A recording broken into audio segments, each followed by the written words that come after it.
ફાગણ સુદ પૂનમ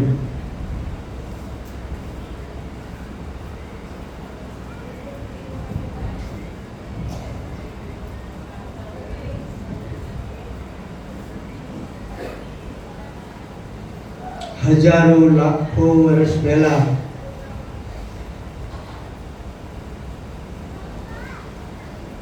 પ્રહલાદ રાજા થઈ ગયા.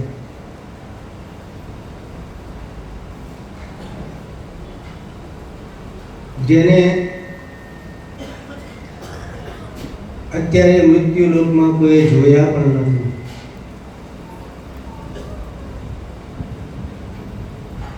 તેમજ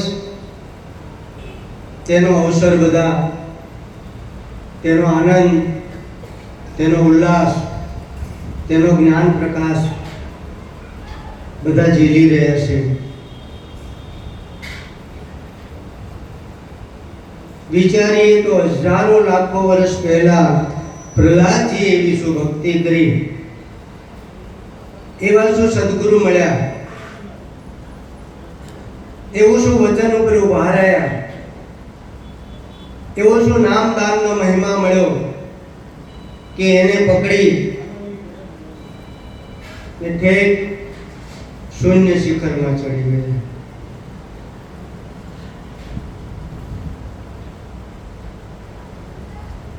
કેમ?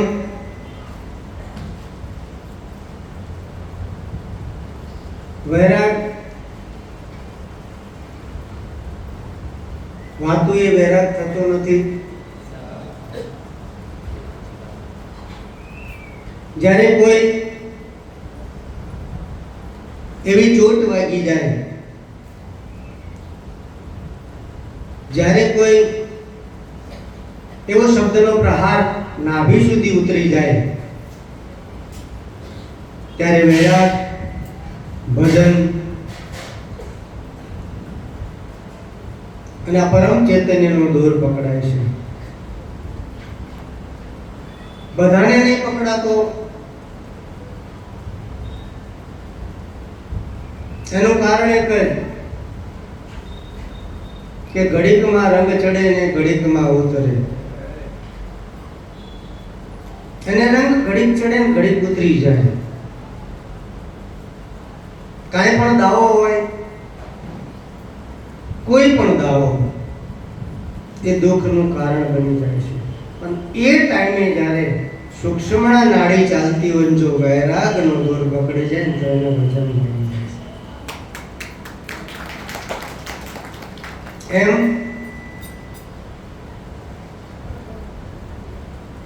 એકવાર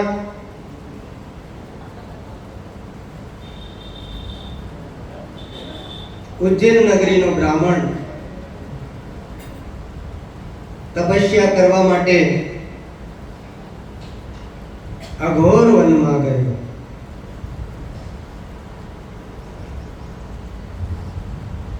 ઘણા વર્ષો પછી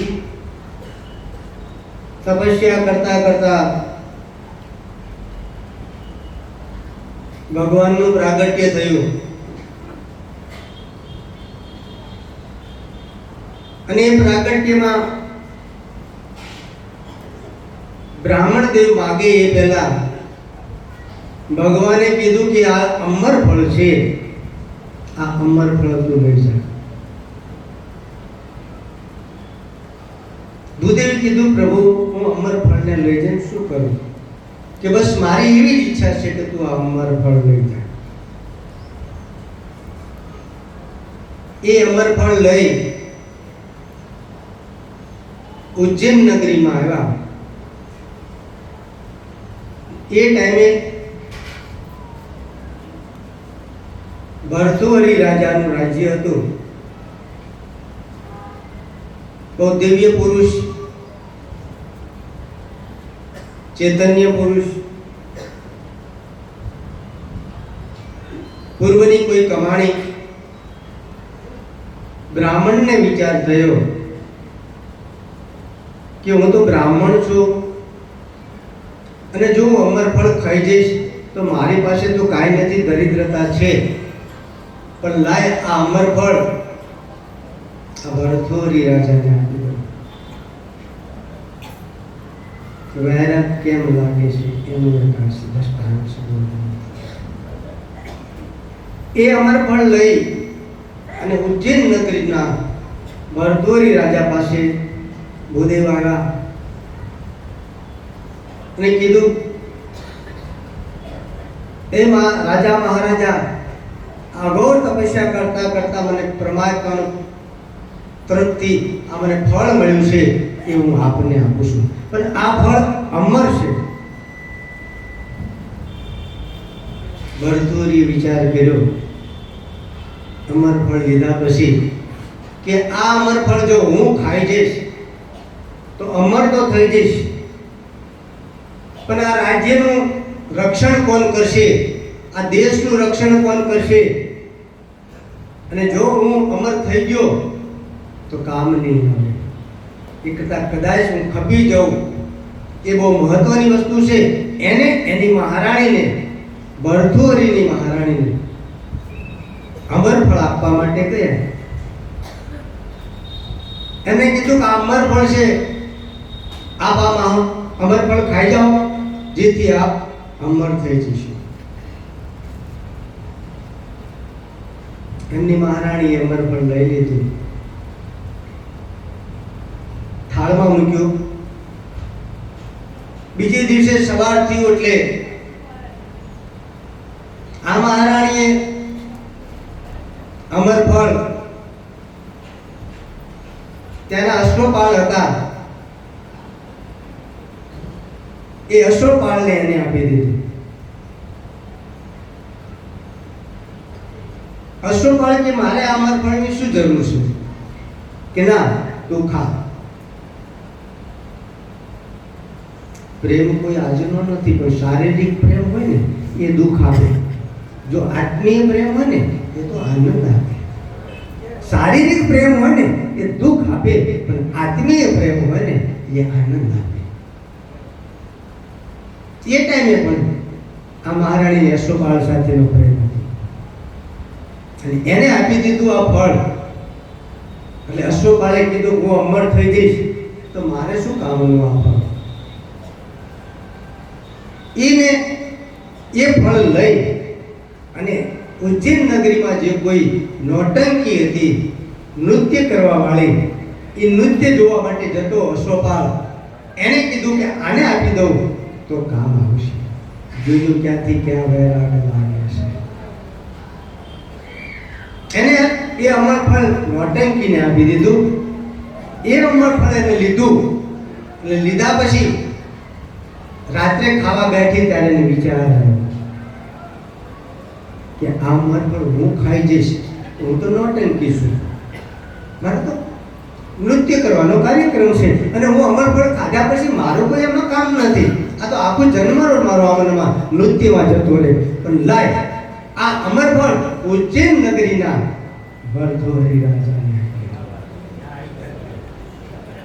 આ અમરફળ બરદોરી રાજાને આપ્યું, જેથી આપણા દેશનું રક્ષણ થાય, આપણા રાજ્યનું રક્ષણ થાય અને એ અમર બની જાય તો આપણા દેશની અંદર પ્રકાશ થાય. એ અમરફળ લઈને સવારે એ નૃત્યકાર શ્રી અમરફળને ચુંદડીના પાલોમાં ઢાંકી અને ધીમા ધીમા પગલે રાજમહેલમાં ગયા. દ્વારપાળને કીધું કે મારે બરદોરી મહારાજને મળવું છે. તમે અહીંયા શું કરો? અમે બરદોરી મહારાજને પૂછીએ પછી અંદર આવવા દેવી. જોજો એની પવિત્રતા કેટલી હોય છે, સમજી લેજો. તમને એવું લાગે કે નોટંકી છે, ખરાબ છે, આમ છે, પણ ના, એની અંદર જેટલું પશ્ચાતાપ હોય છે ને એટલો લગભગ આપણા સંસારીને પશ્ચાતાપ નથી. એની અંદર જેટલું દિલ વિશાળ હોય છે ને એટલું આપણા સંસારીમાં દિલ વિશાળ નથી હોતું. વચ્ચે એક વાત કહી દો, ભગતસિંહ, સુખદેવ અને એ બધા જ્યારે અંગ્રેજો સામે પડ્યા હતા ને ત્યારે એક વેશ્યાએ એમને મદદ કરી દે. સોના, ચાંદી અને ઘરેણા હાથી આપી મદદ કરી દે. શું સમજો છો તમે? તમે સાહુકારી મૂકી દો. એને ભગતસિંહ સુખદેવને આપો ઘરેણા વેચીને રૂપિયા આપ્યા. સમજો કે ભારતને ઉજ્જવળ કરો. જાઓ વચ્ચે વાત લીધી. વૈરાગ ત્યારે લાગે, એવું ના લાગે કે વેશ્યાઓને વૈરાગ ના લાગે. એને લાગ્યો છે બુદ્ધની આગળ વેશ્યા આવી, એને વૈરાગ લાગ્યો, મહાન એની સાધિકા બની ગઈ. કબીર સાહેબ આગળ વેશ્યા આવી અને એને વૈરાગ લાગ્યો, મહાન સાધિકા બની ગઈ છે. એના નામ થઈ ગયા છે. આપણે જેને નીચી કક્ષા કહેવી છે, પણ ના, જેને નીચા ગણો ને એ તમે નીચા છો, એટલે નીચા ગણો છો. જો તમે ઊંચા હોય ને તો કોઈ નીચા તમને કોઈ ના ગણી શકો, કોઈ નીચા કહી જ ના શકાય તમને. જો ઉપદેશ ગુજર્યો હોય તમને, અને ઉપદેશમાં આપણે કીધું હોય કે હાથી હાથીનું કામ કરે, કીડી કીડીનું કામ કરે, સોય સોયનું કામ કરે, સાંભેલું સાંભેલું કામ કરે, જો આ ઉપદેશ ગુજર્યો હોય ને તો તમને ઊંચ નીચે ના દેખાય, નાનું મોટું ના દેખાય, તમારી આંખ ફરી જાય, તો ઉપદેશ ઉતરો કહેવાય, નહીં તો ઉપદેશ ઉતરો ના કહેવાય.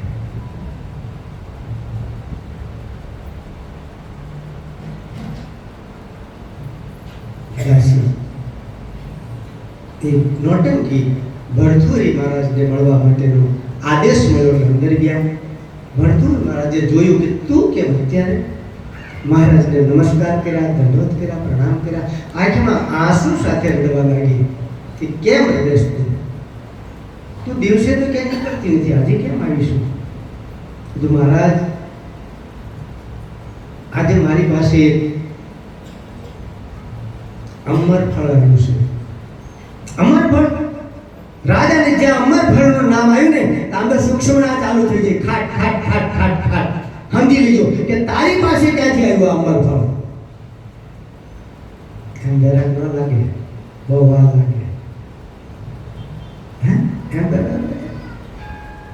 તો एक शब्द गुरुदेव का ताका अनंत विचार थाके मुनिजन पंडिता वेद न पावे पार ब्रह्मा थके विष्णु थके थके शेष महेश गीता की क्या गम नहीं क्या सदगुरु का उपदेश. ગીતામાં જો ચાચ ના ડૂબે ને ત્યારે કોઈ સમર્થ સદગુરુ મળે ને એને સમર્પણ થઈ જાઓ, એના સાનિધ્યમાં જતા રહો, અંધો એના હરખના આંસુ તમને આવી જવા પડે. તો આ કમાણી છે પૂર્વની કઈ એ ખબર ના રહે. અહીંયા આવે તો ખબર પડે કે આ પૂર્વની કમાણી છે. એની આંખમાં અશ્રુ વહેતા હોય, એની ધારા વહેતી હોય, પૂર્વની કમાણી બતાવે કે કોઈ પૂર્વની કમાણી છે. આજના અમારી સાથે નથી, આ પૂર્વના અમારી સાથે છે, એવી સાબિતી બતાવે કે આ ગુરુનો નાતો આજનો નથી. આ લોકોને આજે જે સાધકો આવ્યા છે, જે શિષ્ય આવ્યા છે, એની જેની આંખમાં આંસુ આવી જાય ને તારે ગુરુને ખબર પડે કે આ આજનો નાતો નથી, જૂનો નાતો છે. જૂનો નાતો હોય છે. જૂનો નાતો બાંધવા માટે ઘણી તારાવેલી સદગુરુ કરતા હોય છે, પણ ઘણા નથી બાંધતા. પડદા કરી નાખે છે, દિવાલ કરી નાખે છે, નથી બાંધતા. ભરથુરીને કીધું કે પ્રભુ આ અમર ફળ છે, અને તમે જો અમર ફળ ખાઈ જાઓ તો આ રાષ્ટ્રનું રક્ષણ થાય, આ નગરીનું રક્ષણ થાય, આ રાજ્યનું રક્ષણ થાય, અને આમ જો આપણું જે જે થાય કે રાજા ત્રસ્ત કરી દીધું. આંખમાં આંસુ આવી ગયા કે અમર ફળ મેં લાવ મારી પાસે. એ અમર ફળ લીધું અને મહારાણી પાસે ગયા અને કીધું કે મહારાણી અમર ફળ ક્યાં ગયું? મહારાણી આંખ પડી ગઈ, ઊંઘ ઉડી ગઈ કે અમર ફળ કે તો ખરી ગઈ કે ના ના સાચું બોલ કે અમર ફળ ક્યાં ગયું? જો સમજો વાતને આ એમ ગુરુ મહારાજ ચાદર ના ઉડાડી દે. આ તો થોડા કઈ એમ ચાદર ના ઉડાડી દે સદગુરુ ભગવાન. ચાદર લીધા પછી આમ તો આંખ ખુલી જાય, તારે દેખાય કે આ કોઈ આપડા છે, હે આ કમાણી કરેલી છે. એવી કરી લો કમાયું સાચા ભાવથી રે, એવી કરી લો કમાયું સાચા ભાવથી રે, કે આવો રૂડો અવસર્યો ફેર ન આવે રે, કરી લો કમાયું સાચા ભાવથી રે.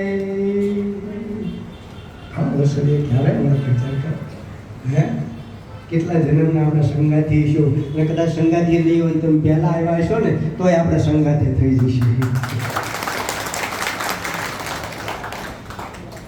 કેટલા જન્મના સંગાથી હશું આમાં, અને કદાચ સંગાથી નહીં હોય કોઈનો પાલો પકડીને, કોઈનું વચન સાંભળીને, કોઈનો શબ્દ સાંભળીને અહીંયા આવ્યા હશો ને તોય હું તમને સંગાથે લઈ જઈશ. હું તો ગૌરવ ધરાવું છું મારા સદગુરુ સુખદેવ બાપાનો કે હું તો આવતો જન્મ અવતાર લઈને આવીશ, અવતાર લઈને આવી અને વિશ્વ ગુરુ બનવાનો છું. આખા વિશ્વ ગુરુ ચૈતન્ય પ્રકાશ પાથરવાનો છું, વિશ્વ ગુરુ.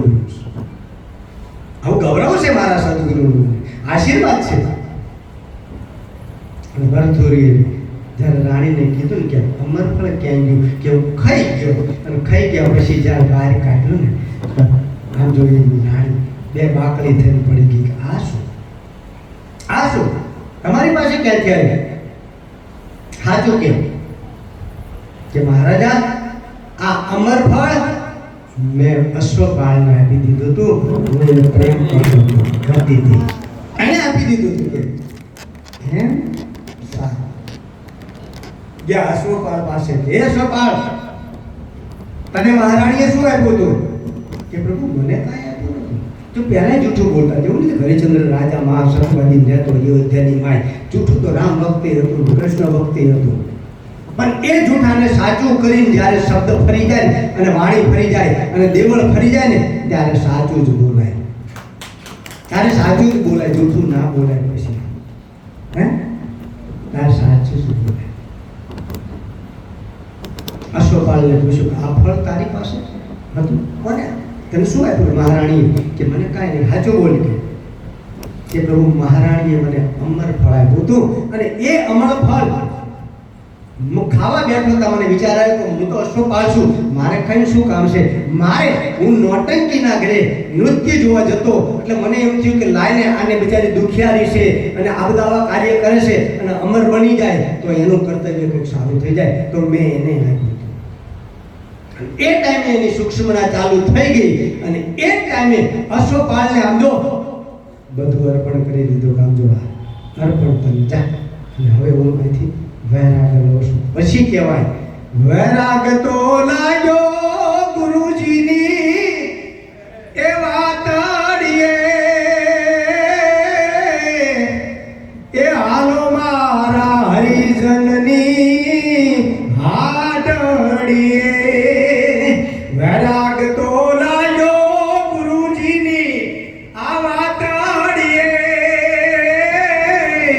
એ હાલો મારા હરિજનની હાટડીએ, હાલો મારા હરિજનની હાટડીએ. વૈરાગ લાગી છે. વિચાર કરો, વૈરાગ લાગી. તો ના માનશો, ઘણું છે, પણ તમને કોઈ પ્રકરણ યાદ ના હોય. કઈ આપણી રતનપોળ છે ને, જે અમદાવાદની રતનપોળ, આજે અહીંયા જાઓ જલાલી ચાલે છે, અરબો ખરબો રૂપિયા અહીંયા આમ તો કમાણી થતી હોય છે. એ શું છે? શું સમજો છો તમે? અહમદ શાહ બાદશાહ પછી જે કોઈ આનો રાજા આવ્યો ને ત્યારની એ નોટંકી હતી, અને એનું નામ રતન હતું. આ જેમ વાત કરું છું, બહુ અદ્ભુત વાત છે. તમને ના ખબર હોય, અમદાવાદમાં હતા જે બંગલા બનાવીને મોટર કાર લઈ લીધી. આ ભૂમિકાને શું સમજો છો તમે? ઉજાગર ભૂમિકા છે. યાર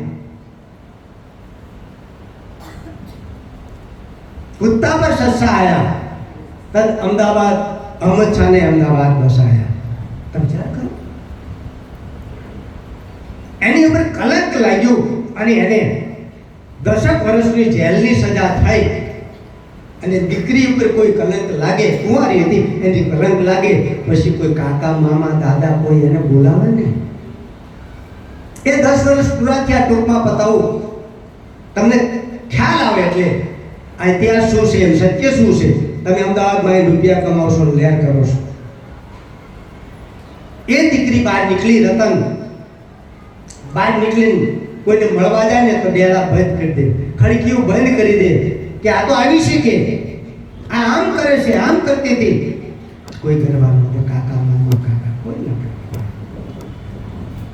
ચારે કાચી બજારો, માટીવાળી બજારો, અને એ પુલ રહ્યો ને ખાલી પુલ હતો, એ પુલની નીચે બેઠી અને બેઠા પછી એને વિચાર આવ્યો કે મેં એક પૈસો જ્યારે જેલમાં ગઈ ને ત્યારે મેં અહીંયા જમા કરાયો હતો, મારી પાસે જે હતો ને એ જમા કરાયો હતો, એ સમયની વાત છે, એક પૈસો જમા કરાયો હતો, એ પાછી લેવા ગઈ કે પ્રભુ મેં એક પૈસો જમા કર્યો હતો, મને આપો. ત્યાં જેલરોએ એને જોઈ અને એક પૈસો પાછો આપ્યો અને એક પૈસો લઈ અને પછી નાળા ઉપર છે ને સિંગ ચણા લઈને બેસતી, સિંગ ચણા લઈને બેસતી. એક પૈસાના બે પૈસા, બે પૈસાના ચાર પૈસા, ચાર પૈસાના 10 પૈસા, 10 પૈસાના કરતા કરતા કેટલાય બધા એ કમાવા લાગી. અને એને પછી એ પોળની અંદર આ વ્યાપાર ચાલવા માંડાણો ને એટલે વેપારીઓ ધીમે ધીમે ધીમે ધીમે આવવા માંડ્યા. અને પછી એના કાકા ને મામા ને બધા બોલાવવા માટે આવ્યા કે બેટા મારા ઘરે આવજે, મારા ઘરે આવજે, મારા ઘરે આવજે. કે મારે ક્યાંય જવાનું નથી. આ ટૂંકમાં બતાવું, એ રતન નામની દીકરી અહીંયા બેઠી બેઠી વેપાર કર્યો અને અહીંયા ઉર્જા વહેંચી દીધી. આખી પોળ એની ઉર્જા સ્ત્રોત કરી નાખી, પોતાના પાપનો પશ્ચાતાપ કરી નાખ્યો. આ પસ્તાવો વિપુલ ઝરણું સ્વર્ગમાંથી ઉતર્યું છે, પાપી તેમાં ડૂબકી દઈને પુણ્યશાળી બન્યો છે. આજે રતન પોળ છે ને, એ રતન જે વેશ્યા હતી ને એના નામની રતન. આ રતનપુર દાવો જલાલી ચાલે છે. રતનપુરમાં તમે જુઓ તો આવું છે. એટલે 4 પ્રકારના મનુષ્ય હોય: પામર, વિષયી, જિજ્ઞાસુ અને જીવન મુક્ત. 4 પ્રકારના મનુષ્યો હોય. ભલે આટલા બધા બેઠા, એમાં અલગ અલગ હોય. 4 પ્રકારના મુખ હોય: મનમુખ, માયામુખ, જીવમુખ અને ગુરુમુખ. 4 પ્રકારના મુખ હોય. 4 પ્રકારના મનુષ્યો હોય: પામર, વિષયી, જિજ્ઞાસુ અને જીવન મુક્ત. અને 4 પ્રકારના મુખ હોય: મનમુખ, માયામુખ, જીવમુખ અને ગુરુમુખ. અને 4 પ્રકારની વાણી હોય: પરા, પશ્યંતી, મધ્યમા અને વ્યાખરી. એમના માનજો તમે બોલો એટલે હું સાચો છું કે સાચી છું, મેં કોઈ પાપ નથી કર્યા, મેં કોઈ આમ નથી કર્યા. પાપ કયું મોટામાં મોટું પાપ છે? પાપ કયું? એકવાર એક રાજા ગામની રાજ્યની અંદર કોઈ મહાત્મા આવેલા, સિદ્ધ પુરુષ, લાંબો હાથ ના કરે, મળે ને પ્રેમથી થોડું ઘણો ભોજન આહાર કરે ને તો પાણી પીને બેસી રહે. એટલે રાજાને એવું થયું કે લાય મારે પૂછવું છે આજે કે પાપ શું અને પુણ્ય શું. જોજો, સમજજો, ટૂંકની વાત કરું. પાપ શું અને પુણ્ય શું? એટલે રાજા અને સિપાહીઓ સાથે ફરતા ફરતા ફરતા જામ મસ્ત રામ બેઠેલા, ફાટેલા કપડા, લગર વગર હાલત, છાંયડો કોઈ પડે વરખડીનો, વરખડી નીચે બેઠેલા. રાજાને તો અકડી હતી ખરેખરની કે હું સમ્રાટ છું. આય સાધુ, આય ફકીર, બતાય પાપ શું અને પુણ્ય શું, સ્વર્ગ શું અને નર્ક શું, બતાય. ફકીર તો મસ્ત બેઠેલા. તું જો જવાબ નહીં આપે ને તો તને ફાંસી ચડાવવામાં આવશે. રાજાઓ પાસે આવા બહુ હતો. હા, સાધુઓને તો બહુ સંછેડે, એની પાછળ જ પડી જાય. અને જે સાધુની પાછળ પડી જાય ને એ પાછળ જ રહે, કોઈ આગળ જાય. પાછળ પડી જાય, પાછળ જ રહે. અમારી પાછળ ના પડો, અમારી હારે થાવ, અમારી હારે થાવ, તમને આમ જો વૈકુંઠમાં જાઓ. આ કે કરો છો, પાછળ ના પડી જઈશું, પાછળ પડી જાય રાજાઓ. કાંઈ ફકીર બતાવીને મસ્તક ઉતારી દેવામાં આવશે. ફકીર મસ્તથી બેઠેલા કે રાજા, રાજા તે કેટલું ધન લૂંટી લીધું છે? રાજા, તારું શરીર કદરૂપું છે. રાજા, તું રાજા નથી. રાજા, આ સિપાહીઓ તારા હજુરિયાઓ છે. એમાં રાજાએ તલવાર કાઢી કે હાટ, તું સમ્રાટનો સમ્રાટ ને તું મને આવું કહે કે પ્રભુ આને પાપ કહેવાય, આને પાપ કહેવાય. સમ્રાટ સમ્રાટને થોડો પશ્ચાતાપ થયો કે હા સાધુ પકીને આવું બોલ્યો. એટલે એને ધીમે ધીમે તલવાર મૂકી નમન કર્યા. નમન કરીને નમન કરતો હતો ને તો ફકીર સાધુએ કીધું કે આને પુણ્ય કહેવાય, પેલું નર્ક કહેવાય. આ ક્રોધ કર્યા ને નર્ક કહેવાય, અને આ નમન કર્યા ને એને સ્વર્ગ કહેવાય. આજ પાપ પુણ્ય. કારણ કે તને અભિમાન છે કે હું રાજા છું, સમ્રાટ છું, દેહપણાનો દાવો છે, એટલે તને આ બધું ઊભું છે, એટલે બધું મૂકી દે. એટલે પામર મનુષ્ય જેવો હોય એ દાન પુણ્ય ના કરી શકે. પામર મનુષ્ય ના દાન પુણ્ય. પામર પ્રભુનો રસ શું પીવે રે, પામર પ્રભુનો રસ શું પીવે રે, આ પીવે હરિના જનમાર વાલા, પીવે હરિના જનમાર વાલા, એવા પામર પ્રભુનો રસ શું પીવે રે. પામર પ્રભુનો રસ ના પીવે. કાન છતાંય હરિરસ કાનમાં ના ઉતરે એને, ગમે એટલું પોતે કાનમાં ના ઉતરે એને. અને એક જ એને એકડો ઘૂંટી ગયો છે, છૂટતો નથી. એકડો પૂરો થાય નિશાળમાં એટલે એને ભૂસી નાખવો પડે, સ્લેટને બહાર ધોઈ નાખવી પડે, પછી સાહેબ બે પગડો લખી દે, પણ એ ભૂસાતો નથી ત્યાં સુધી આમ કઈ મેળવે. પામર એને કહેવામાં આવે છે જેને હજુ શરીર ભાવ છે, હું કરું છું એવો દાવો છે, હું ખાઉં છું એવો દાવો છે, હું કમાઉં છું એવો દાવો છે, આને પામર કહેવામાં આવે છે. મારી પત્ની છે એને પામર કહેવામાં આવે, મારો પતિ છે એને પણ પામર કહેવામાં આવે છે. સમજી લેજો મારી વાતને. આને પામર કહેવામાં આવે છે. એ પામર છે. કોઈ દાન કરતા એને રોકે એને પામર કહેવામાં આવે છે. પછી આગળ આવે પામર, પછી વિષયો આવે. વિષય એટલે એવું ના સમજતા દેહની ક્રિયા, ના. વિષય એટલે શબ્દ, સ્પર્શ, રૂપ, રસ અને ગંધ. આ પાંચ વિષયો છે.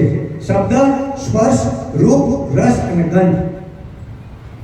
શબ્દની અંદર શબ્દ બાણ જ્યારે હરણાને વાગે ને ત્યારે હરણું મરી જાય. અને સ્પર્શમાં હાથી હોય અને હાથીનો પકડવો હોય તો એક મોટો ખાડો કરી નાખે, અને ખાડો કરી અને પછી એની ઉપર ઘાસ ને બધું પાથરી દે, અને ઘાસ પાથર્યા પછી હાથી ફરતો ફરતો આવે અને ખાડામાં પડી જાય અને પકડી લે. આ સ્પર્શ કરવા ગયા એમાં. પછી રૂપમાં પતંગિયું દીવો બળતો હોય ને, અને એ રૂપની અંદર જ્યારે પતંગિયું જાય ને ત્યારે એનું મૃત્યુ થઈ જાય છે. રસની અંદર ભમરો, શબ્દ, સ્પર્શ, રૂપ, રસ. રસની અંદર ભમરો જ્યારે ચૂસવા માટે જાય અને ભમરો ચૂસતા ચૂસતા એટલો બધો એમાં તલ્લીન થઈ જાય ત્યારે કમળ ફીટ થઈ જાય, અને એક કમળને હવારમાં હાથી ખાઈ જાય ત્યારે એનું મૃત્યુ થશે. આને વિષયો કીધા છે. શબ્દ, સ્પર્શ, રૂપ, રસ અને ગંધ. આવા રસના પાંચ વિષયો છે. ગીતામાં એવું કીધું, વિષયોમાં રહે ધ્યાન, વિષયોમાં રહે ધ્યાન, તેમાં આસક્તિ ઉપજે, આસક્તિથી ઉપજે કામ, કામથી ઉપજે ક્રોધ, ક્રોધથી આવે મૂઢતા, મૂઢતાથી આવે સમૃદ્ધિનાશ, સમૃદ્ધિનાશે બુદ્ધિનાશ, અને બુદ્ધિનાશે વિનાશ. આ ગુજરાતી કરીને આપ્યું છે, એમાં સંસ્કૃત લખ્યું છો. આ તો મેં તમને ગુજરાતી કરીને આપ્યું. વિષયોમાં રહે ધ્યાન, શબ્દ, સ્પર્શ, રૂપ, રસ ને ગંધ. આની અંદર સતત ધ્યાન રહેતું હોય જેનું, એને કાળ ખાય ખાઈને ખાય, એને કાળ ખાય. એને મરવું ના ગમે, એને જીવવું ગમે, એને અવયવો સાચવે, એના બરાબર અવયવો સાચવે. એને ખબર છે કે મારે મરવાનું નથી, એને ત્યાં મરવાનું નથી. કોણ જાણી શકે કાળ દે રે ઉતાશે ક્ષણ, કોણ જાણી શકે કાળ દે રે થશે. કોઈ જાણ્યું નથી આ શ્વાસાને. એક સંતે જાણી લીધું, આ શ્વાસાને દોર પકડી લીધો. આમ તો એને જેટલું જીવવું હોય ને જીવી શકે, અને જેટલા શ્વાસા જ્યારે છોડીને આમ જો દેહ વિલીન કરવો હોય તો વિલીન કરી શકે. આ વિષયોમાં રહેલા છે શબ્દ, સ્પર્શ, રૂપ, રસ ને ગંધ. પામર વિષય. ત્રીજો છે જિજ્ઞાસુ.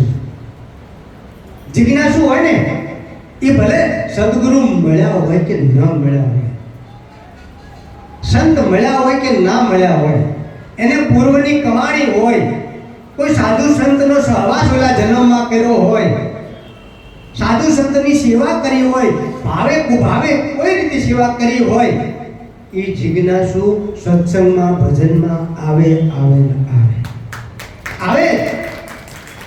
એને સમજણ પડે કે ના પડે એ આવવાનો આવવાનો આવવાનો. આવા જિજ્ઞાસુ કોઈ જ મળે, બધા ના મળે. જિજ્ઞાસુ છે અને એવા જિજ્ઞાસુ કોઈ મળે. આગળ પછી આવે પામર, વિષયી, જિજ્ઞાસુ અને જીવન મુક્ત કીધું. જીવ મુક્ત, આમ તો જીવન મુક્ત કે જીવ મુક્ત જે કોઈ, પણ જીવ મુક્ત કે જીવ દશામાંથી છૂટીને શિવ દશામાં જીવેલા મહાપુરુષો એ પોતાની મસ્તીમાં રહેતા હોય, એ જીવન મુક્ત હોય છે. સર્વના કલ્યાણ માટે આવતા હોય છે. પોતે જે કંઈ ભીતરનો અનુભવ થયો છે એ અનુભવની તાલાવેલી હોય, એને હરિરસ પાવાની જિજ્ઞાસા હોય, એ જિજ્ઞાસાથી એ જીવતા હોય છે. એ જિજ્ઞાસાથી એની ઉર્જા ચેતના હોય છે અને એ તમને પીરસતો હોય છે. અને કલ્યાણનો ભાવ હોય એનો, એવા જીવન મુક્ત કરોડે કોક મળી જાય તમને. અને કરોડે કોક મળી જાય ને ત્યારે એના દર્શન દુર્લભ થઈ જાય. એટલે એવું ના માનશો કે હિમાલયમાં બેઠા છે ના દર્શન દુર્લભ છે. અહીંયા કદાચ અત્યારે મને સુખદેવ બાપાએ અધિકાર આપ્યો ને ગાદી ઉપર બેઠો છો ને અને તમે આટલા બધા આવ્યા છો ને તો એમાંય દર્શન દુર્લભ છે. એમ ના માનશો કે તમે આવ્યા એટલે આ શરીરને જોઈ લીધા એટલે દર્શન થઈ ગયા. ના, ગુરુજીના દર્શન અર્જન દુર્લભ છે. એમ ના માનશો કે આ શરીરના દર્શન કરી લીધા એટલે તમે બસ પહોંચી ગયા. ના, આ શરીરની અંદર એક શરીર છે. આ શરીર છે, આ સ્થૂળ છે, સ્થૂળ, સૂક્ષ્મ, કારણ અને મહાકારણ. એ ભૂમિકામાં તમે પહોંચો અને આને જ્યારે શરીર મટી અને શરીરની ઉપર જ્યારે સૂક્ષ્મ શરીરમાં તમે પહોંચી જાઓ અને તમને દર્શન થાય ને ત્યારે તમે સમજી લીજો કે તમે ગુરુને ઓળખી ગયા છો. તો ઓળખી ગયા છો તમે ગુરુને. એમ નહીં, એમ ના ઓળખાય. એટલે કીધું કે ગુરુજીના દર્શન અર્જન દુર્લભ છે. કેમ કે એના ગુરુજી હાજર જ હતા, તોય એને કીધું, તોય ભજન લખ્યું અર્જુને કે આ ગુરુજીના દર્શન અર્જન દુર્લભ છે. આ દર્શન એમ ના થાય તું શરીરના દર્શન કરી, કપડાના દર્શન કરી, આશ્રમના દર્શન કરી, એમ નથી દર્શન. દર્શન કરવા બહુ દુર્લભ છે. ચક્ષુ ચોખા થઈ જાય તમારા, અશ્રુ ધારા વહેતી હોય, સદગુરુને મળવાની તાલા વહેતી હોય. એક એક ડગ ભરો તામામ તમામ પગ પૃથ્વી ઉપર પગ ના હોય તમારા, ત્યારે તમને ગુરુ પ્રત્યેનો ભાવ જાગ્યો કહેવાય. ત્યારે પૂર્વની કોઈ કમાણી જાગી કહેવાય. ત્યારે તમારો નાભી દ્વાર ખુલ્યો કહેવાય. ત્યારે તમારો સૂક્ષ્મ દ્વાર ખુલ્યો કહેવાય. ત્યાં સુધી તો વાતો તો બધા કરે છે, ઘણા વાતો કરતા હોય છે, વાતો નહીં મેળ પડે. શરીર ભાવ છૂટી જાય અને આત્મ ભાવમાં જ્યારે ભજન લલકારવામાં આવે ને અને અશ્રુ ધારા વહેતી હોય, અશ્રુ ધારા વહેતી હોય તારે એવો ખુખાર ડાકુ તમે વિચાર કરો. તમે બધા સાંભળી વાતો તો સાંભળો છો, પણ તમે એ ભૂમિકામાં કોઈ દી ઉભા રહ્યા? આમાંથી 2-5 જણા ભાઈઓને, આ સાધકોને ઊભા કરો, શિષ્યોને, આ બાજુથી સાધિકાઓને ઊભા કરો અને અહીં માઇક લઈને કહું તમારો પાપ પોકારો બચપનથી હતા. કોણ કહે? સાચું કહેજો. કોઈ કહે? કોઈ કહે ખરા? ના કે ગાવું છે, ગાવું છે. પાપ તારું પ્રકાશ જાડેજા, ધર્મ તારો સંભાળ રે. શું કીધું સંભાળવાનું? ધર્મ કીધું, નથી કીધું કે કુટુંબ પરિવાર માં બાપ પત્ની પત્ની નથી સંભાળવાનું કીધું, ધર્મ સંભાળવાનો છે. એ ધર્મ તારો સંભાળ રે, તારી બેડલીને બુડવા નહીં દઉં. ભલે પિક્ચરમાં કદાચ પેલી નાવડી બતાવી તમને સમજાવવા માટે, પણ એવું નહોતું. એ હાલત ડોલત થઈ ગયો હતો. આ નાવડીની વાત કરી હતી કે મારો કાળ મને દેખાય છે, મારું મૃત્યુ મને દેખાય છે, મેં આટલા પાપ કર્યા છે, મારી અધોગતિ થઈ છે, હે તોરલ હવે હું શું કરું, મને રસ્તો બતાય. ત્યારે આ નાવડીની વાત કરી હતી. તારી બેડલીને બુડવા, નાવડી નથી કીધી, જોયું શું કીધું? તારી બેડલીને બુડવા નહીં દઉં. નાવડી નથી કીધી હો કલાકારો, નાવડી ના બોલતા. તારી આ બેડલીને બુડવા નહીં, સહસ્ત્રારમાં પહોંચાડી દઉં તને. મૂળાધારથી લઈને આમ જો લમ મમ રમ હમ સમ હંસો હમ ના મંત્રમાં તને લઈ જાઉં. અને તું અંદર શરીર ભાવ છૂટી જશે તને, તું જેસર છું એવું છૂટી જશે, તું ડાકુ હતો એ છૂટી જશે, એની ભૂમિકાએ તને પહોંચાડી દઉં. તો કે હા આવું કે છે, બધા ના મળે, બધી તોરલો ના હોય, ઘરના ના હોય તોરલ હોય, ના માનશો કઈ. ઘણા ખવડાવતા હોય ને તો બીકના માર્યા ખવડાવતા હોય, ઘણા ગામમાં ખવડાવતા હોય તો બીકના માર્યા ખવડાવે કે ગામમાં આપણું કોઈ બોલે નહીં, બધા આપણા થઈ જાય. સમજો, ઘણા ખવડાવતા હોય બીકના માર્યા ખવડાવે ગામમાં કે ગામના આપણા થઈ જાય. અડધી રાતે ખવડાવવાનું, કાયમ ખવડાવે, બીકના માર્યા ખવડાવે. અને ઘણા ખવડાવતા હોય ને તો કંઈક માગણી માટે ખવડાવતા હોય, ઘણા કંઈક ખવડાવતા હોય ને તો લાગણી માટે ખવડાવતા હોય. અને ઘણા જે પ્રસાદનો હરિહરનો નાદ પડતો હોય ને એ એના કલ્યાણ માટે હરિહર કરાવતા હોય છે કે આ પ્રસાદ લો. હે, એક ટુકડો ખાવ એટલે તમારો રોમે રોમની નાડીઓ છે ને 72,000 નાડીઓનું શુદ્ધિકરણ થઈ જાય. એના માટે હરિહરનો નાદ થતો હોય છે, એના માટે હરિહરના ટુકડા ચાલતા હોય છે. એ ટુકડાની વાત છે. અને એ હસુ ભલામણ તમે ખોખારો ખાઈ, મને તો આપણે વાતો જ નથી કરવી છે. ખોખારો ખાઈને જો ગામના ડેલા બંધ થઈ જતા હોય અને એ જ વધારે આંસુ એ તોરલના પગમાં રડતો હોય, તોરલ હોય તો રડાય, હોય નહીં તો ના રડાય. એના પગમાં પડી જોજો, સમજી લેજો. પછી તમે તમારી પત્ની જગાડમાં રડતા,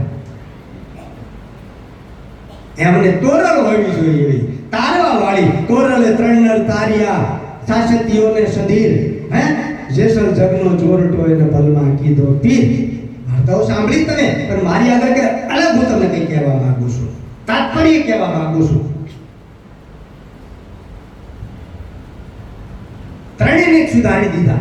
ભોગ ના કરાયો, સાસત્યાને ભોગ ના કરાયો કે આમ જો આ શરીર તો ભોગ માટે નથી, યોગ માટે છે.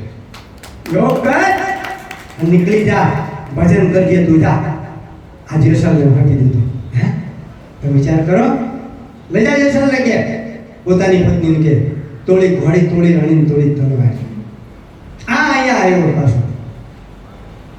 સાધુની જમાત આવીને ઉભરી કરે, હર આ અલખ નિરંજન કે ભોજન પ્રસાદ હાજર, કાંઈ વાંધો નહીં. એ તોરલ ગઈ સધીરને ત્યાં, વ્યાપારીને ત્યાં કે આમ જો મને ચોખા જોઈ છે અને આટલું સીધું જોઈ છે કે બોલ આ કે ભલે કે રાતે આવજો. જો તો ખરા શું વાતો છે, વાતો કરવી છે તમારે.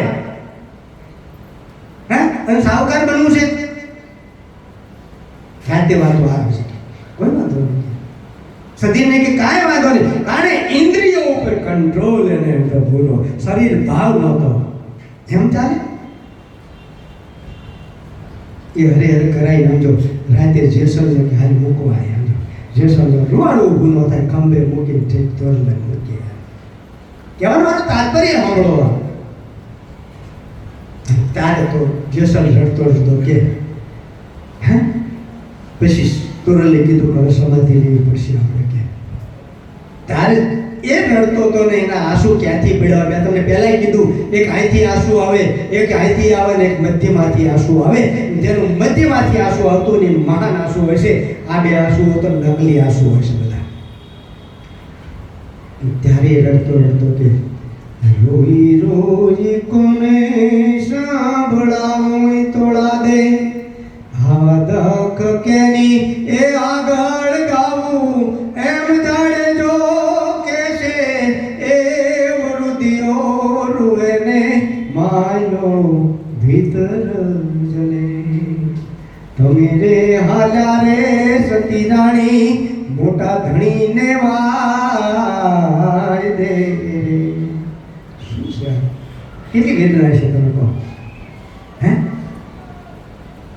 ગાવું સમજવું અને એને ઉતારવું ને એ ભૂમિકા ઉપર જ્યારે આવ્યા હોય ને ત્યારે તમને આ વેદના ખબર પડે કે આ ભજન મારું છે આ ભજન આપણું છે તમને તારે ખબર પડે કે આપણું ભજન છે આજે તરણ તારણ કોઈ હોય તારે અને એ ગણના ઘા તમે ઝીલો ને અને બહુ ઝીલવા કઠણ છે તલવારના ઘા ઝીલવા સહેલા છે કટારી ખાવી સહેલી છે બાણ ખાવા સહેલા છે પણ કોઈ જ્યારે ભક્તિ માર્ગે હોય ને સમજો ત્યારે એ શબ્દના બાણ કોઈ ઝીલે ને અને શબ્દના બાણમાં ઝીલતા ઝીલતા એનો ઘાટ કઢાતો હોય ને તારે આમ જો પીર બની જાય તારે પીર બની જાય ત્યારે પીર બને એ ભલામણા હે એના ઘાટ કઢાતો હોય છે પણ તમને એમ લાગે કે આ ગામના લોકો આમ બોલે છે ઘરના લોકો આમ બોલે છે આ દુનિયા આવું બોલે છે આમને આવું કહે છે પણ એ તમને ખબર નથી કે આજે એનો ઘાટ કઢાય છે એનો ઘાટ કઢાય છે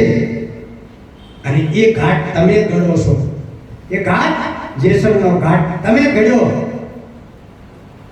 અમરમાન દેવીદાસનો ઘાટ તમે ઘડ્યો રૂપાદે માલદેનો ઘાટ તમે ઘડ્યો આ સંસારી લોકો ઘાટ ઘડે છે ના સંસારી લોકો એમનો ઘાટ ઘડે છે અને ઘાટ ઘડ્યા પછી એનું જ તમે પ્રતીક બનાવીને પછી એને પૂજો છો પાછા એને પૂજો છો અને હતા ને મારી પાસે એક ભાઈ આવ્યા હતા મને કે અહીંયા એક બાપુ બા થઈ ગયા બહુ હાચા હતા એટલે આ મેં કીધું અત્યારે તમે હાચા લઈ ગયા અત્યારે હાચા લઈ ગયા હતા તારે તો ખોટો લાગતો તમને બધાને હતો તારે તો ખોટો લાગતો હતો કે બાપુબા ખોટો છે ગાળું બોલે છે અને તારે હાચા લાગ્યા આ છે ને જ્યારે દેહ છૂટી જાય ને પછી બધાને હાચા લાગે છે કે બજરંગ બાપા હાચા સુખદેવ બાપા હાચા હે જલારામ બાપા હાચા પછી તમને હાચા લાગે છે હોય તારે તો ખોટો લાગે છે તમને ખોટો લાગે છે હોય તારે ખોટો લાગે છે તમને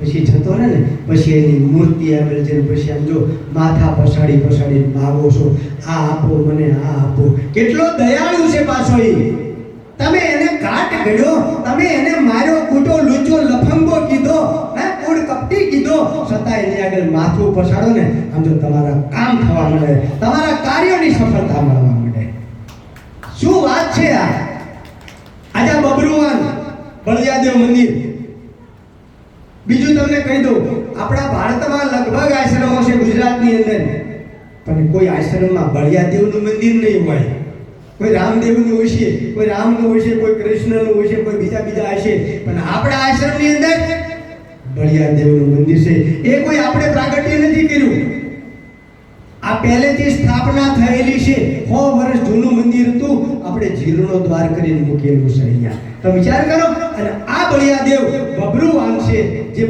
મહાભારતના યુદ્ધની અંદર જ્યારે એનું માથું વેઠી ગયું ને ત્યારે કૃષ્ણને કીધું કે મારે યુદ્ધ જોવું છે અને એ યુદ્ધ જોતો હતો ને ત્યારે કીધું કે હવે તો શું કરીશ અમર બની ગયો શું કે તો એક કામ કર તું વિશ્વનું કલ્યાણ કરજે તારી પાસે આવે હજુ આટલું માથું લઈને બેઠો છે બધાના કામ કરે તમે વિચાર કરો તમે રોગ થયા હોય માથું દુખતું હોય તાવ આવ્યો હોય આમ જો એક નાનકડું એવું આમ જો મીઠું ધરાવો ને મીઠું તોય આ મટાડી દે તમે વિચાર કરો આ મર્યા પછી તમારું મીઠું આપો ને તમારા ઘરમાં મીઠું કરી દે આ મર્યા પછી મહાપુરુષો તમને મીઠું કરી દે હે તમે હળદની સગડી લઈને આવો એને હળગાવો ને તમારા ઘરમાં ઠારી દે આવો આ બળીઓ ભલામણ તમે વિચાર કરો તમે હળદની સગડી લઈને આવો અહીંયા હળદ તું લઈને આવે ઘણા આવું કેતી છે બધું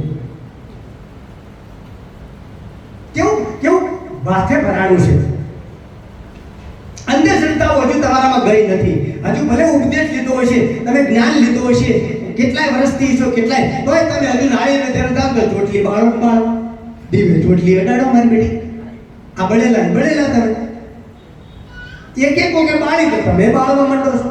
ચોટલી બાળ્યા સિવાય નાળિયેર બધે નહીં. હજુ કેટલીક ભ્રમણાઓ છે તમને કહો તો. એમાં પાછું આડું ફાટે તો પાછું ફલાણું થયું, ઊભું ફાટે તો ફલાણું થયું. નાળિયેરને આને હું તમારે લેવા દેવા છે. ઊભું ને આડું ફાટે તો તમે ઊભા ને આડા ફાટો છે એનું કઈ નહીં માનવાનું. તમે સીધા ફાટો. નાળિયેર ભલે જેમ ફાટવું હોય ફાટે, એની ચિંતા ન કરશો. હું તો ચોટલી બાળતો જ નથી. કોઈ હોય તો મોકલું છું. અને નરસિંહભાઈ પાસે ચોટલી બાળવા જાય. મેં એમને બંધ કર્યા. મેં કીધું તમારી ચોટલી આપણે બાળવાની સીધું વધેરી જ ના કરો. હવે તમે વિચાર કરો એક નાળિયેરમાં કામ કરે.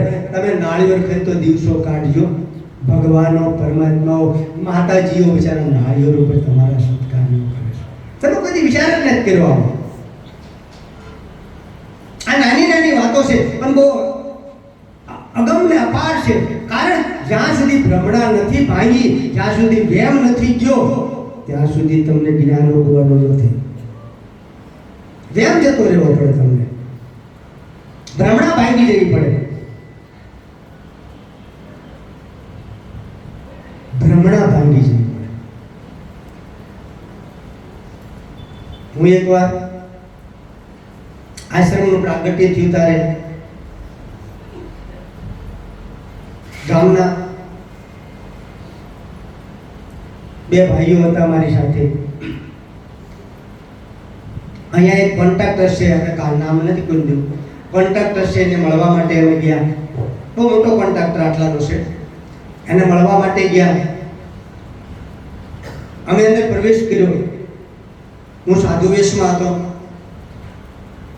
જેને મળવું હતું એ નહોતા. એ ભાઈ ન આવ્યા અને બીજા ભાઈ બીજા શેઠ હતા, એ આવ્યા. એ બાજુના કેબિનમાં બેસતા હતા. અને આવ્યા એટલે એના પટ્ટાવાળાએ કીધું કે બાજુમાં શેઠ આવ્યા છે, નાના શેઠ છે, એમને મળો તમે. અમે અંદર પ્રવેશ કર્યો તરત અમને ટોક્યા કે અમે પૈસા કોઈને આપતા નથી, અમે કોઈને પહોંચ પડાવતા નથી, પૈસા માટે આવ્યા હોય તો જતા રહો. શું કેવું કહો?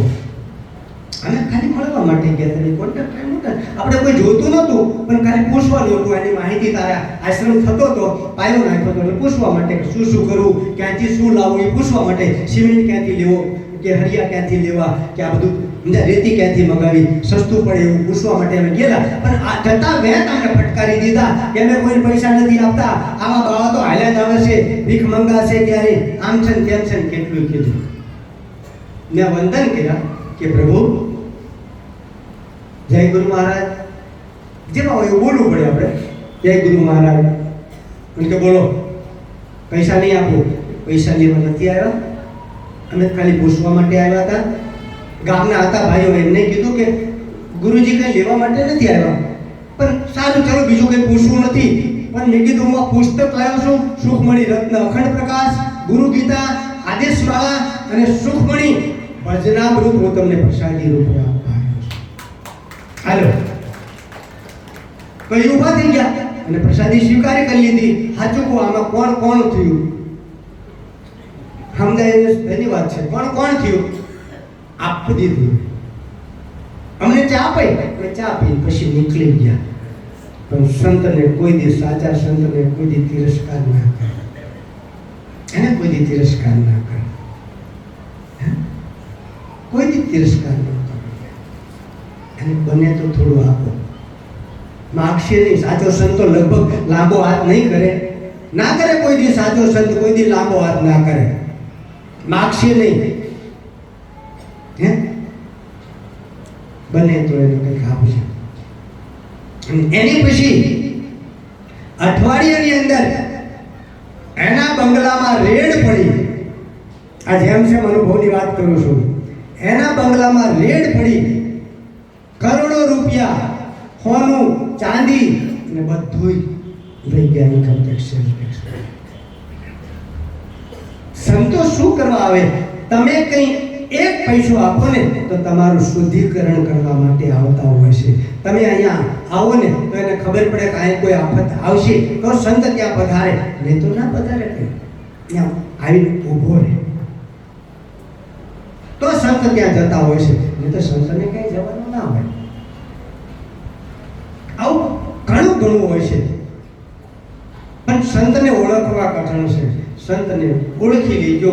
સંત સુપદ છે, ગુરુ સુપદ છે, સદગુરુ સુપદ છે, સતગુરુ સુપદ છે. એ ઓળખાઈને તો જ તમને આનંદ આવશે. આવી વસ્તુ જીવનમાં જેમ જેમ તમને મળતી રહે, જેમ મળતી રહેશે. અનુભવ સિવાયની વાત બધી અધૂરી છે. હું કદાચ તાર બધા કોઈ મહાપુરુષોની બીજાની વાત કરું, એ બિચારા થઈ ગયા, એમને એમનું કલ્યાણ કરીને ગયા છે. હવે તમારે શું કરવાનું છે?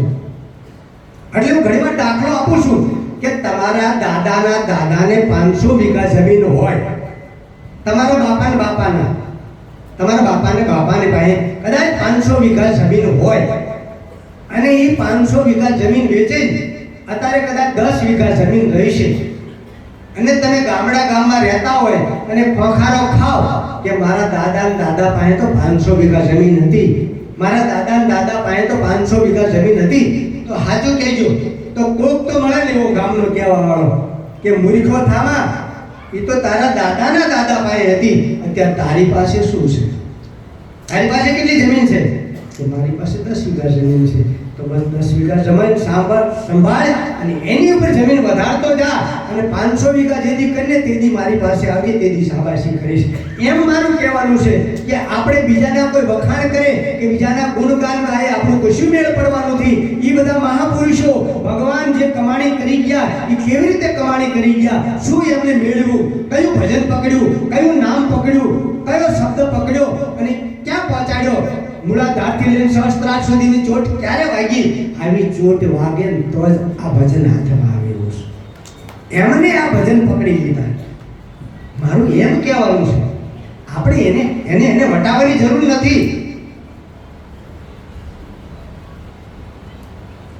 એની કોઈ આપણે ઓળખાણ આપણને ખબર જ નથી કે એ પુરુષો શું કરી ગયા, એ મહાપુરુષો શું કરી ગયા. એમને વંદન છે, કોટી કોટી વંદન કે આજે એમને માર્ગ સાચવી રાખ્યો છે. પ્રહલાદથી હરિચંદ્રથી યુધિષ્ઠિરથી બલિ, અને બલિ પછી જે આ ધારા ચાલી આવે છે ને એ ધારાને જે સાચવી રાખી છે ને એવા મહાપુરુષોને આપણે વંદન કરવા પડે કે આ ધારા સાચવી રાખી છે આજે, કે તમે શાંતિ, શીતળતા, આનંદ પડે છે જ્યાં શાંતિ પમાડે તેને સંત કહીએ, તેના દાસા દાસ થઈ. શાંતિ થવી પડે જ્યાં સંતને તમે મળવા જાવ ને ત્યાં શાંતિ થવી પડે. કાલે જ એક 3 બહેનો ને એક ભાઈ હતા, સત્સંગ કર્યો. મને કે બાપુ મારે તો કોઈને વાત છે એટલે કે હું આજ આવી ગયા હતા કેમ. એમાં એક બેન એની બાજુમાં બેઠા હતી, બોલ્યા મને કે બાપુ આ 2 માણસ કે ભળતું જ નથી. મેં કીધું મારે ભળતું નથી.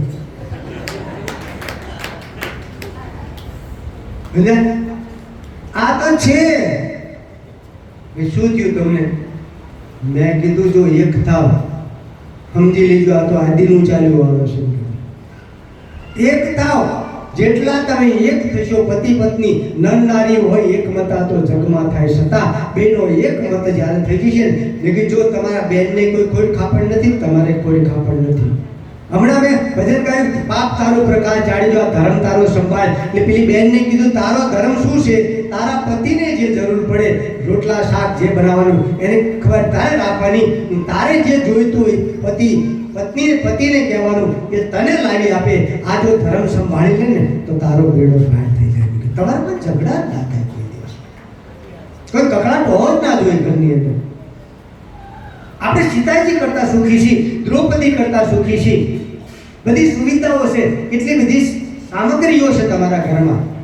તો સત્સંગ શું તમે સાંભળો છો? સત્સંગમાં આવવાનું કારણ શું?